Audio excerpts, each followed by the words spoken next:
plateforme est née de la volonté des hommes et des femmes maliens partant d'un certain nombre de constats. Constat que le problème d'infrastructure au Mali, le problème de santé au Mali, le problème de chômage au Mali, le problème d'électricité au Mali, bref, le problème du développement du Mali est lié à deux facteurs. Le premier facteur, c'est la corruption au Mali et le deuxième facteur, c'est l'impunité. Donc depuis quelques années, nous sommes en réflexion, nous sommes en analyse de la situation parce que avant de commencer ce combat, ça nécessitait un certain nombre de travail intellectuel, un certain nombre d'investigations que nous avons menées et que nous avons travaillé sur des rapports qui existaient depuis 1990 au Mali, différents rapports sur la corruption au Mali. Et finalement, nous sommes arrivés en février 2019 à créer cette plateforme qui compose aujourd'hui 362 associations en réseau partout au Mali et à l'étranger pour que nous puissions faire face à la lutte contre la corruption.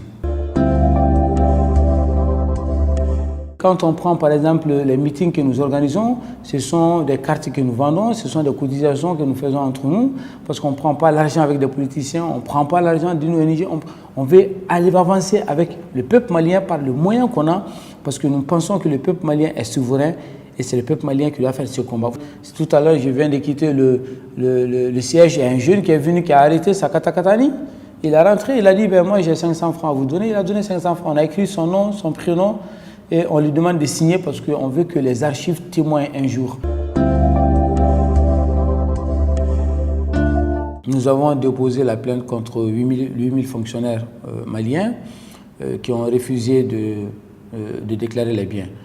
En fait, les 8000, comme on a trouvé, c'est l'OCLEI qui nous a donné les chiffres. Nous, on n'a pas sorti du chapeau de magicien, c'est l'OCLEI même qui nous a donné le chiffre de 8000 fonctionnaires maliens qui doivent déclarer leurs biens.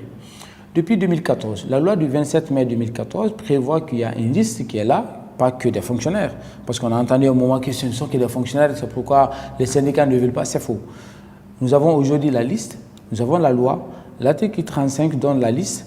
Il y a même des maires, des conseillers municipaux, il y a des députés, il y a le président, donc il n'y a pas que des fonctionnaires. Les présidents des institutions, ce ne sont pas des fonctionnaires. Donc il y a tout le monde, tous ceux qui sont gestionnaires, ordonnateurs du bien public, doivent déclarer leurs biens. Ils sont au nombre de 8000 au Mali. Depuis 2014, la loi n'a pas été appliquée. Une loi qui a été promulguée, signée par Ibrahim Boubacar Keïta et votée par l'Assemblée nationale. Nous supposons que c'est un scandale républicain, c'est un scandale national, de voir que des gens qui gèrent nos biens publics, des gens qui gèrent l'argent des Maliens, se refusent de déclarer leurs biens. C'est comme ça qu'on a porté plainte contre 8000 fonctionnaires. Monsieur Arizo Maïga, qui est le procureur général du Mali, de la République, nous a répondu il y a quelques jours. Il nous dit que le problème, c'est qu'on a dit 8000, d'accord, mais il n'y a pas de nom. Il a besoin qu'on mette les noms sur chacun. Et que lui, il peut engager la procédure pénale et de radiation que lorsqu'il sait que c'est X et Y. Mais 8000, c'est vague. Mais il dit que pour avoir le nom de ces 8000-là, c'est le CLEI, Moumouni Guido, qui doit faire son travail. Il mentionne tout dans sa lettre. Il cite les articles.